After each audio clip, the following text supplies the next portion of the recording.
Welcome to the Double J podcast presented by Lake Central Media here in Northwest Indiana on this chilly Tuesday, and we have some takes for you guys. So get ready, ladies and gentlemen. We'll start with Major League Baseball.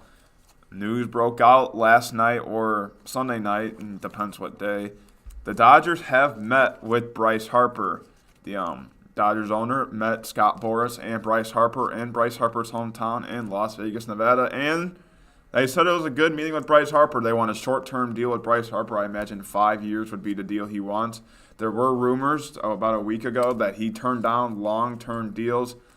So this is the question, are the Dodgers, who got rid of a lot of cap space with Kemp and Puig not on the team anymore, are Bryce Harper now the likelihood new starting outfielder for your LA Dodgers? I think it's very likely. Bryce Harper there's been a lot of teams that have been in the mix for him. It feels like it's changed every week, hasn't it? Yeah, like it's really, one week it's the Reds, one week it's the Phillies. Now the Dodgers. They said they had a good meeting with Bryce Harper. It was the Cubs last year, and then it was the White Sox, then it's the Phillies. Cubs. Some Cubs fans will tell you that they still have a chance to get Bryce Harper. Jesus Christ. Yeah, they don't. No. Sorry. But I don't even think Bryce Harper knows where he wants to go yet at this point. I think Manny Machado, I think he had his sights set on San Diego. I mean, spring training has started already. Yeah. Games are being played. It's not – and Bryce Harper is still unsigned. And unfortunately, that's just how it is nowadays. And like it or not, Bryce Harper is going to get paid a lot of money wherever he signs. Yeah, it's one of the best free agents. People are saying since Alex Rodriguez – when he signed one of the biggest deals in MLB contract history. Manny Machado actually just passed that one. But, yeah, it's interesting to see where Bryce Harper will go. I think the Dodgers, I also don't want to sleep on the Giants. I think the Giants have a great chance in San Francisco at the short field for right field right there, right over the bay. I think San Francisco might be the place, but I think if he's going to go money terms, it's definitely the Phillies. The Phillies said they're willing to spend crazy amounts for this player. I think he could go to Philly. And Jack, you think this is going to be over by next week? No, I really don't. You got to remember. I did some thinking. You got to remember, this is Bryce Harper's future with his wife. This is probably where with his wife and possibly his kids. And he's in the prime of his career. So for Bryce, this is the future. This is like LeBron now. LeBron went to LA for his family, for the future and all of his business and whatever he has out there. This is going to be the same with Bryce Harper. His endorsements, his wife, his future kids. That's what's gonna help him where he wants to go. His number one focus here isn't baseball. LeBron James' number one focus, I don't think it was necessarily basketball, winning basketball games. So we are gonna swing to the NCAA college basketball, and if you all were watching the Tobacco Rivalry last week on ESPN, Wednesday night at 8 o'clock, you might have seen some Paul Georges get busted open. Zion Williamson got hurt. And, there were sources and comments and there have been, rumor is that the NBA has proposed to make the age of going to the draft from 19 to 18 years old. That is something. I think Zion's going to be the one that makes this rule happen. You know what my bigger question is now? Where's Zion's shoe? He's going to sign a shoe deal when he gets out of college. There was odds on where he was going to sign. Big baller brand. I don't even know what you would call it. I think it's 10,000 to 1. Cool. Yeah. Adidas is number 1. Nike's number 2. Yes, these are actual bets people made. Puma, it's going to happen. I told Jack this. Puma's going to sign. I don't understand why Jordan's not on the list. Good question. I did see one picture. It's the Zion Williams. It's like the Jordan logo, but it's the endorser of Jordan right now is Russell Westbrook. I mean, Zion Williamson could be like the next endorser of Michael Jordan in shoes, and you know what I mean though, in shoe game. I think Zion Williamson could have his own brand if he wanted to. But getting back to basketball, the ZWs. Yeah, getting back to basketball. You think Zion should come back and play in the tournament? Yes. If he's healthy, I think he should. But if there's any risk of him getting hurt, he should just sit out. He's fine. But this is the thing. If he doesn't play, this is showing me as an NBA scout, this kid's a quitter. He's gonna come back after an injury, and knowing he can play, he's not gonna play just to risk it. That's not good. But you also have to consider how much Zion Williamson would be losing if He But came still. back, he got hurt, and then he gets But drafted still, 8th. what makes it any better if you're hurt and you don't even play? That just makes you show you're lazy and you care about the money. Well, you see what happened with Michael Porter. He would have been a top 5 pick. Yes, and he came back and played actually. But then you know how much money he lost? That's the thing. You can't help Zion it. Williamson doesn't have to think about himself here. I'm sure listen, he's going to come out and say that it's an honor to play at Duke, that he wants to come back. But to me, if there's a chance for him to get hurt again. There's a chance for anyone. chance for anybody to get hurt in any situation in any game. It can be R.J. Barrett next. It can be Cam Reddish. The thing is, if he stays on the sidelines, that means he only cares about the money, not the game. That's my problem. I could see that perspective of it, but If you really want to show me you're worth the first pick, you play. That's my thing. But you're not going to spend a first pick on Zion Williamson if he's hurt. I am. If he's hurt and it's not like an ACL, maybe it's like the knee contusion or whatever he had, I'm taking the risk. But if it's an ACL, I'm not. It's not that serious of an injury. It's a grade 1 knee injury. That's not serious at all. He's not going to play tonight. He will probably play next game, and he's going to be fine. It's just one little injury. And he was hurt earlier in the year. Don't forget. He had hurt in the eye. Well, now this impacts Duke the most right now. Do you think they could still make a run in the tournament without Zion? No. We saw them, what happened. I mean, you could say they got blindsided by the fact that he was hurt in that North Carolina game. That completely changed the whole game. But that's my thing. They did beat Syracuse on the road this Saturday with Reddish and Barrett, which I give props to. But when Zion is such a big part of your success and your team, it's so hard to fill that void. And the guy that's filling that void is 41, Jack White. No one knows who that is. But my thing is, I don't think they can make a run. I really don't even think they can. I don't think they'll win it. I've changed my perspective. I don't think they'll win it with Zion. I've really liked North Carolina. After that Duke game, they showed a lot of guts going into Cameron Indoor Stadium. With all those people there, all Barack Obama was there, Floyd Mayweather was there, everybody was there. But I don't know, because we've seen Duke choke in the the tournament the past couple of years. We saw it a couple of years ago when they lost to South Carolina, when they lost to Mercer, Lay. I mean, Mike Krzyzewski, don't get me wrong, he is not one or the greatest coach of college basketball. But sometimes he does find a tendency to choke in the tournament. And with 3 freshmen or 4 freshmen starting lineup, they might not be ready for that atmosphere. I do not see this Duke team winning the tournament. It's not because I don't think they have good enough players. It's March Madness. Crazy things happen. Now, do I think they're gonna get upset by like a 15 seed? No, but You never know. it's happened. Didn't they get upset? They did twice. They have Yeah. twice, Lay and Mercer. Yeah. But you talked about North Carolina. I've always been big on North Carolina. Roy Williams is my favorite. They have a white center, Luke May. He is one great player. Yes, and I always for some reason can't pick against North Carolina come tournament time. I picked them to win, not last year, but 2 years before. And they have leadership. Yeah. Luke May is a senior. Cameron Johnson is good. Nasir Little, who's coming off the bench, but he's getting more minutes. Who's going to be a lottery pick in the NBA draft this year is playing. I'm telling you, it's a dangerous North Carolina team, and they beat a pretty good Florida State team by, I think, over 20 points. You know, I'm just saying, watch out for the Tar Heels when it comes to March.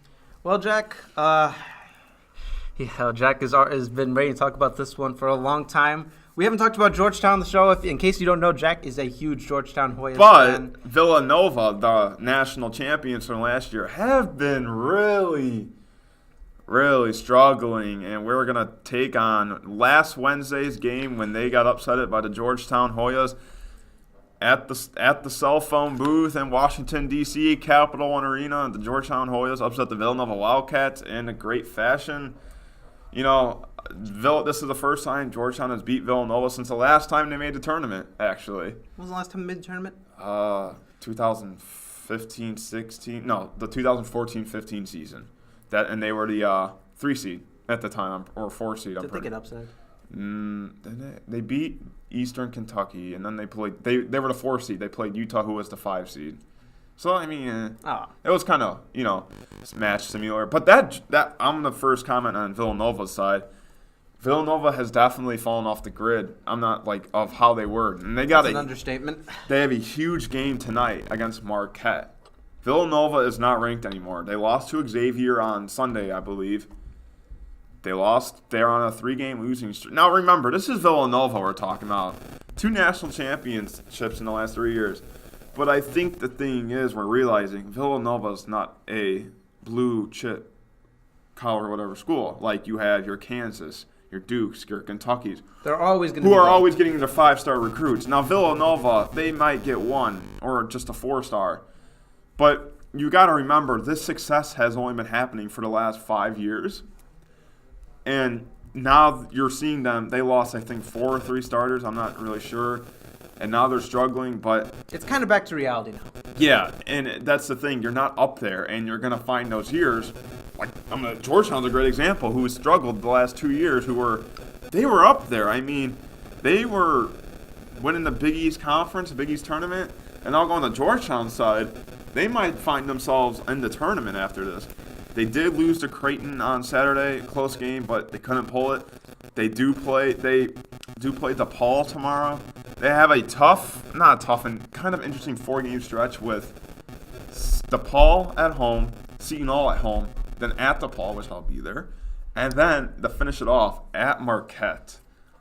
If they can go 3-1 in those 4 games and win at least 1 Big East tournament game, I really do think they deserve a shot at the tournament. They're definitely going to be the play-in game 12 seed, if anything. That's the best I think they can do. They've had a couple of losses that hurt them. SMU, they lost to Syracuse in the last seconds. They lost to St. John's, and they've lost a lot of games in the last seconds. But for people that don't know about Georgetown, let's say this quick, then you can comment.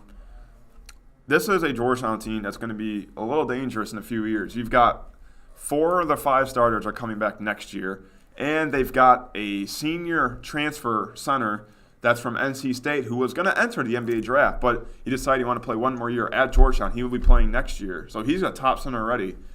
Maybe we got 2 4-star recruits, and maybe a Cole Anthony is impressed with Patrick Ewing. Cole Anthony, if you didn't know, is one of the best recruits this year in high school. His father is best friends with Patrick Ewing, so good connection right there. But you look at even without Cole Anthony, John Rosenstein. I always follow him on Twitter. He's CBS college basketball analyst. He tweets all these funny things after a team wins. That's kind of up in the news. And he tweeted Georgetown, the young nucleus, and that's true. Mac McClung. I'm sure you guys know who he is. He's just been a baller this year. He's surprised so many people. He's leading the freshmen in Big East in points. Then there's the 4-star transfer, James Akinjo, who is actually leading the whole Big East in assists and averaging 13 points a game.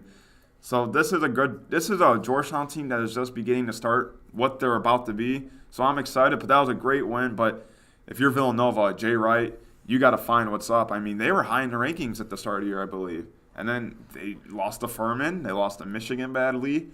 Then they kind of stayed in the middle with a low, easy schedule. And then they're just on a losing streak. And they might lose tonight, which would make it 4 straight. I don't even know when the last time Villanova's lost 4 straight games under Jay Wright. It is insane. And you know what? I'm going to be completely honest. I didn't know this game was happening until Jack texted me the result. I knew it was happening. Jack didn't say anything about it, shockingly. I did wear my shirt, though, that day. He was the one who introduced me to Mac McClung. All of last year, I would come in and he'd be watching highlights. Oh, yes. I love Mac McClung. Yes, he's been big on him since he was in high school. Yeah, and that's how people know him, just because of his dunks. But people need to realize he's more of a dunker. He can shoot, too. So we're going to go to fact or fiction. And, wow, this is actually a big list for us. LeBron James, who lost last night to the Memphis Grizzlies, is his run of being the best player in the NBA over? Not yet. If the Lakers miss the playoffs, absolutely. So you think he's the best player right now, this year? Yes, he's still the best player. I don't know. Now, if the Lakers miss the playoffs, or even if they get, I'm talking completely destroyed by the Warriors. You don't think Paul George is playing better than him this year? Sure. No, we're talking about stats, not valuable stats. That's what I mean. Stats. Statistically, sure, but yeah. LeBron was out for 15 games. But still, I think he isn't the best player this year in the NBA. You could make an argument for that. I think there's a lot of better players than him. I think he's top 5. Don't get me wrong, but I think Giannis could make it over him. A Harden.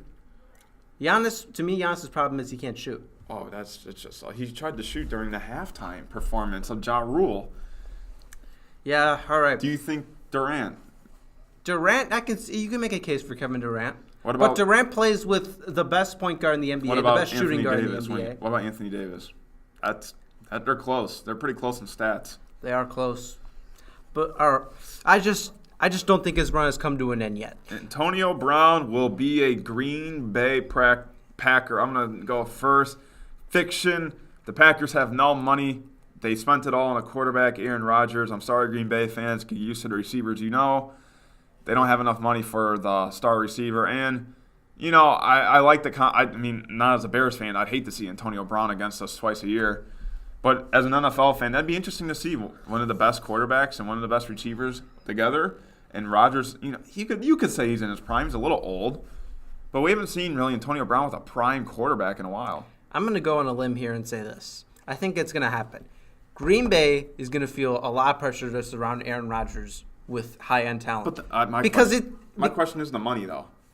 The money, they're going to have to find a way. Aaron Rodgers is getting frustrated with this organization. Aaron Rodgers is basically all this organization has in assets. That's the thing about spending money on quarterbacks. Spend so much, you can't add assets to it. I'm telling you, Aaron Rodgers is good. They need to do something because he doesn't have much. I just wanted to point out, look at some of the best teams in the NFL and look how much your quarterbacks are making. The Chiefs, how much Mahomes is making? Rookie contract. Bears, Trubisky, rookie contract. Rams, Goff, rookie contract. Brady makes nothing. I don't know. His contract, I think his wife makes more than him, honestly. I think that's true, actually. I'm not even trying to joke. I think eventually Tom Brady does get that money back at some point. I don't think he just is complete. I might be wrong about that. I don't think Tom Brady just gives up all his money. The star receivers, you notice, except for Julio Jones, who is with Matt Ryan, are on quarterbacks who have really not high contracts at all. I mean, look at the Browns. They could get Antonio Brown because they have no one. They have the most money. Now, him going to Cleveland would be the ultimate heel turn. Him and Baker Mayfield. I love to see that. I'm a huge Baker fan. And you got Jarvis Landry there and Kareem Hunt. I'm just saying, teams with young quarterbacks and short quarterback contracts and, money-wise, seem to be winning more instead of paying the quarterback a lot of money. Because, what are you going to give him if you just give all the money to the quarterback? I mean, one player can't win the whole game. You need a defense, it looks like nowadays. That's my thing. I just noticed that lately. Rob Gronkowski, Patriots time, will announce his retirement soon. I hope so because he really needs to decide. What I've heard is that if he doesn't do football, he's going to do an acting career. Yeah, probably in the WWE. He's been a little involved with that, I saw. But I don't know. Gronk's a crazy guy, we all know. I just feel like maybe if he did acting, it'd be more fun for him because football can be serious at times, injuries-wise. But, I don't know. I hope he does. I don't know. I don't really care if he doesn't stick with football. If he does do acting, I wish him the best of luck. I'd love to see him in some movies. I think he'd be a funny person in movies. Rob Gronkowski, I think, how much does he really have left at this point? You saw this year. How old is he? 30? He's not that old. Is he 30s or 20? I think he's late 20s, right? He has to be late 20s. Something like that. He's been in the league for at least 6 years, right? Yes, but how many hits have we seen him take? How many injuries has he had? That's my thing with the Rob Gronkowski is 29 years old. That's my thing with the serious injuries. CTE, which has become a big thing after players who have get concussions. I mean, acting, you're not going to get a concussion. Obviously, and not even just the concussions. I mean, his knees. How many years has he been out with the knee? When was the last time he played a full season? And he's got the big elbow brace. Don't forget about that one. So, I mean, that guy's beat up a lot. But he's still, whenever he does play, and he does play well, but he's the top tight end in the game. Would he do his own stunts in a movie? That's a great question. I think so. I think he will. He's crazy. But what if he goes to WWE? That's not exactly, I mean, I don't want to say it's safer than football, but it's kind of safer than football. It's fake. You could still get hurt. It's fake. But you can still get hurt. Yeah, you can get hurt like a meniscus tear, but, if he does acting, I think he does his own things. Now, if it's like jumping off an airplane all the way in the air going in the ocean, I don't think so. But, if it's like jumping across a building, I think he will. Maybe. He's crazy. We'll see. The Raiders will draft the 5'11", not playing baseball anymore, Kyler Murray. Yeah, John Gruden's crazy. He'll do it. I don't think it's actually going to happen, but I wouldn't put it past him. I think the Cardinals take him with that first pick. I don't think so. Trade John Rosen. You can't give up on Josh Rosen after. Oh, I'm definitely getting rid of Josh. I do not like him at all already. Trade him to the Giants. For what? Maybe Odell. Odell, you cannot trade Odell. And picks. If you get Kyler Murray and Odell, don't forget, they're kind of close actually. They kind of have a little, they're like pen pals. Do you think that if it gets to that point and Kyler Murray's still on the board, John Gruden would take him? No, Derek Carr. He's young. He's hungry. I don't think they're that. And what pick did the Raiders have? It's definitely top 5. Top 5. But there's other teams that need a quarterback as well. And Derek Carr, he's had a lot of controversy, but I don't think you give up on him yet. You got to remember, this dude was a stud about 2 years ago. So, I don't know. I don't really know. They have the 4th pick. It'd be interesting to see. Because there are teams like the Cardinals, not the Cardinals, who I would like to see him get. The Dolphins. I'd love to see the Dolphins get him. Because I think they might give up on him. Who knows? Maybe the Panthers could start it with Cam Newton being out for the whole year. Well, we don't know if that's a for sure thing yet. But I said if. The Rockets would beat the Warriors in a 7-game series after the Rockets beating the Warriors without James Harden. The Rockets have beat the Warriors twice. The first game without Chris Paul. The second game without Mr. James Harden. Wow. No, fiction. I think fact. They were 1 game away and then Chris Paul got hurt. This Warriors team is just so much better in the playoffs. They have, at this point, It always seems to be somebody gets injured. Somebody on the team they play gets injured. Kawhi Leonard last year, Chris Paul in Game 7. It's the Warriors have had a lot of breaks. I will say that. I'm not a Warriors fan by any means. We're not even gonna get into that. This is my favorite one. The Nuggets will win the Western Conference. No. Fact. I am big on the Nuggets this year. The best home record in the NBA. Nikola, I don't even know how to say his last name. I hope people don't get mad at me. Nikola Jokic. He's one of the best centers in the league. Jokic. I like some Paul Millsap, Jamal Murray, Will Barton. I like Isaiah Thomas.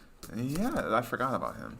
I like this Nuggets team, and the coach said, if you're coming to our house, you're not leaving with the W. They've only lost 4 games at home. Now, for the road, obviously the Warriors, they're only a game back from the Warriors.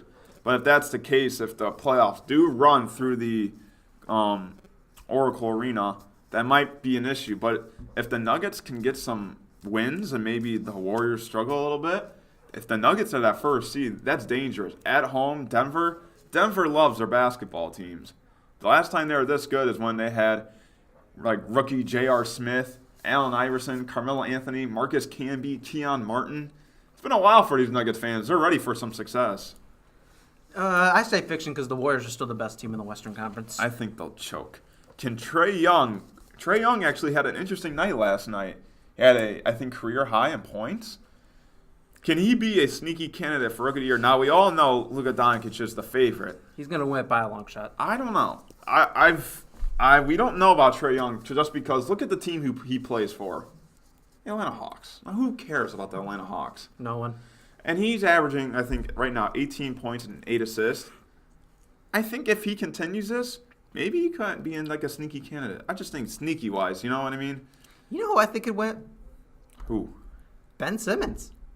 No. Ben Simmons, is he just going to be a candidate forever? I actually haven't heard about Ben Simmons in a while. I saw him yesterday. He shot a 3. He missed. Yeah. Have you seen the videos of how they guard him? They have someone in the paint that's supposed to be guarding him, and they leave him wide open on the 3-point line because they know he can't shoot threes. It's disrespect, and I'm sure he's not happy about it. Why would you not? It might be disrespectful, but I think it's funny though, just to see Ben Simmons not get guarded. How far they are from him. It's just if you haven't seen it, look it up. And it's even LeBron does it too, and that's even worse. That's just terrible. Yeah, it's very, very disrespectful, but it is fun. Just it's funny. It is funny. But no, I think Luka Doncic is going to win it by a long shot. Ben Simmons is in the yes, obviously I'm kidding, but Ben Simmons, I think he's in there too. I think he wished he was. I think Donovan Mitchell thinks he's in it too. Yeah, Ben Simmons clearly. Might as well add LeBron to it. Yeah, Ben Simmons is clearly still a rookie. Yeah. Anyways, moving on to my Club 9 soccer. Only reason I put this on is because I was showing this to Jack yesterday. Here goes Giovanni in his little own world. As Jack goes on his phone. So, you might have seen this. It might be one of the craziest things I've ever seen. Chelsea's Kepa Arrizabalaga. I looked up how to say that like 1,000 times. If I said it Highest wrong. paid goalie, right? Yes. Actually, no. He's one of the highest paid. I think Liverpool's Alisson might be paid slightly more. He had a standoff with manager Maurizio Sarri. Jack, I showed you this video. Yeah, I saw it too. He refused to come off the field. Now, this was because Sarri thought that he was hurt. And that he didn't want to take the risk because it is just a cup game. It is a final. If I told my coach I'm not coming off the field, I think he'd like slap me in the face. We were talking to someone here, and they said if they told their coach they wouldn't want to come off, they would be dragged off the field. But I mean, can you believe this? Does this show that the manager, Maurizio Sarri, has just lost the team completely? Just, high-paid players are being brats. I mean, obviously he didn't think he was hurt. I mean, he did have a nice save, but then he lost the game in penalties. But if your coach says, come out, man, you got to listen. Yes, that is complete. He's going to lose his wages for a week. He can bench him, too. But I think it's going to go far past that. I could not believe what I saw. I was watching this live. Even the commentators were shocked. I've never seen anyone refuse to come out of the game. I've seen it in the Major League. I asked my cousin who's a high school coach what he would do if someone tried to do this to him. Now, obviously, it's high school. It's much lower level, but he said the sub would happen no matter what. It happened in the movie Major League, if you guys know. Major League 2. Apparently, now Kepa came out and said that this was just a miscommunication. No. I don't believe that for 1 second. That coach was more mad than, I don't even know. That dude was really... Can you blame him? I mean, yeah, you're the coach. You deserve respect. You definitely got to listen to, what your what's it called? Your coach says. Chelsea was facing off against Man City in the Carabao Cup final. They lost 4-3 in penalties. This dude can bench you. I mean, you got to listen. Now, I think the other reason they were trying to bring on the other guy, I forgot his name, was because he used to play for Manchester City. And he probably knows the players a little bit better than Kepa does. But, wow, I've never seen anyone just refuse to come off the pitch. You could say that, that just shows that he wants it, but no. You know whose goalie doesn't do that? Who? PSG's. It's true. Well, it's different. Jack's a PSG fan, apparently. Well, now we're moving on to the NFL. And it wouldn't be a complete NFL league without some controversy surrounding who knows who? The New England Patriots. It wouldn't be a complete season without surrounding controversy. And the controversy is owner Robert Kraft visited a Florida massage parlor for Axe on the morning of the AFC Championship game, which was in Kansas City. It was a pretty cold one, so I guess you want to get a little warm. Yeah, this is not a good look. I don't know what to say. I was kind of shocked to see this, actually. I saw this and I was like, what? No, this is fake, right? He is now charged on 2 counts of first degree. I don't even know. Solicitation. This is just. No, I will say this: he is innocent until he's proven guilty. I think that's how our court of law works. I think he's guilty. I really do. Apparently, there's video evidence of it. He was videotaped receiving, I'm not going to say that, from a woman at a spa in Jupiter. Officials say he gave her a $100 bill and another bill leaving at 11:15. You can fill in the blanks on that. I'm not going to say it. We don't want to be monetized. Yeah. So, yeah, that's interesting. But interesting news I just got on my phone. Joe Lunardi has released his latest bracketology, and it's kind of the teams you would expect. Bracketology. That's what I just said. I heard bracketology. And something that was not. I got interesting news for you little Georgetown Hoya fans out there. They are the next 4 out. So you know what that does to me? That just puts stress on me even more. I never watch the games that are before These games are going to be round. huge. Oh my gosh. But maybe I will just.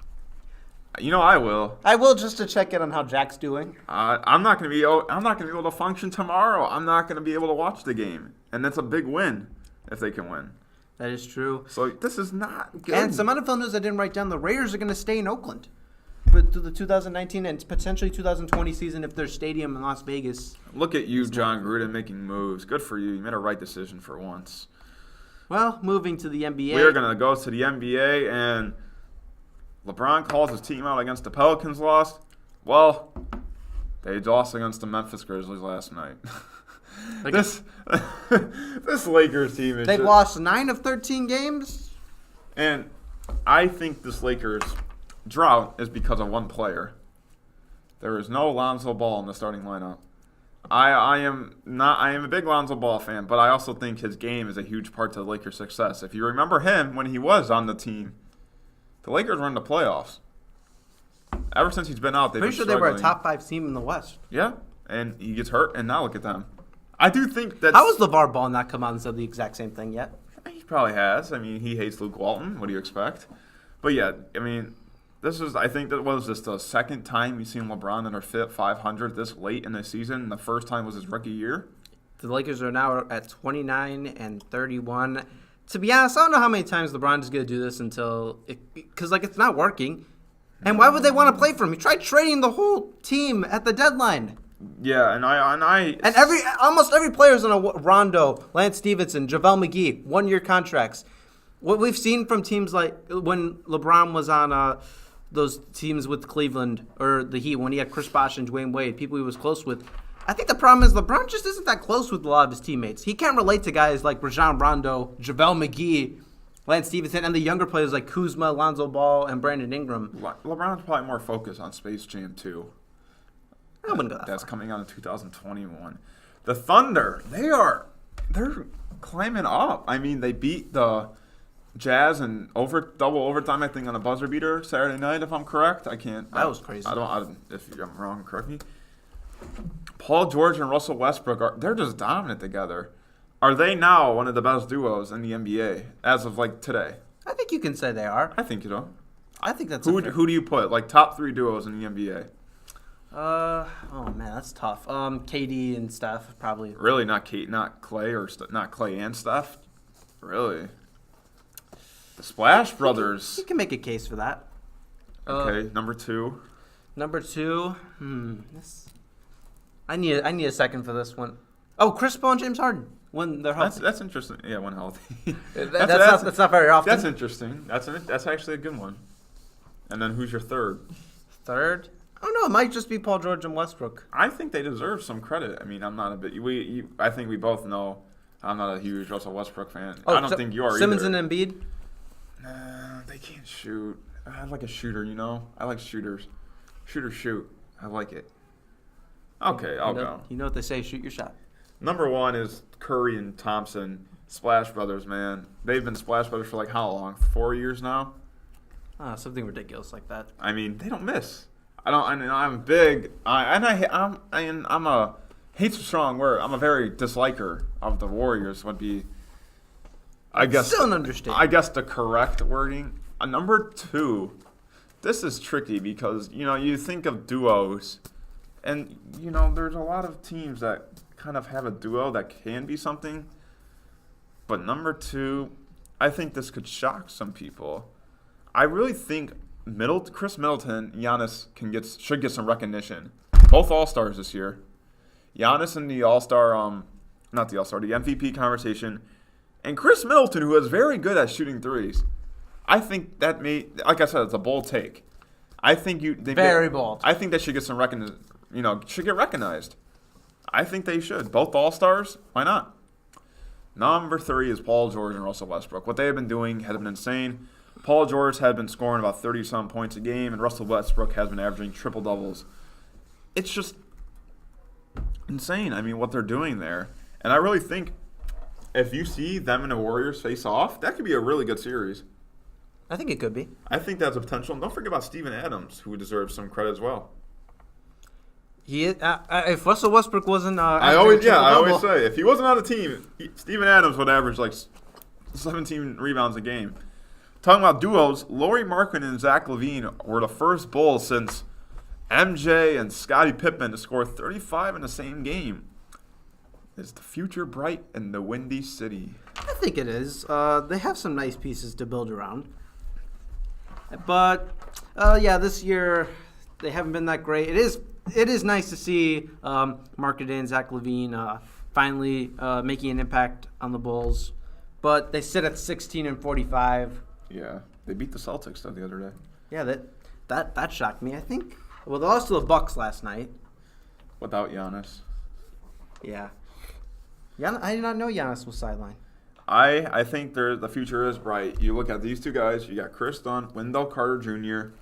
Don't forget, I think we both can say they're gonna have a lottery pick, barring a miracle. They're gonna have a lottery pick. I would love to see them take Cam Reddish. Really? I'm a big Cam Reddish guy, and I think that what do the Bulls need? Shooter. Who do the Bulls have as a shooter?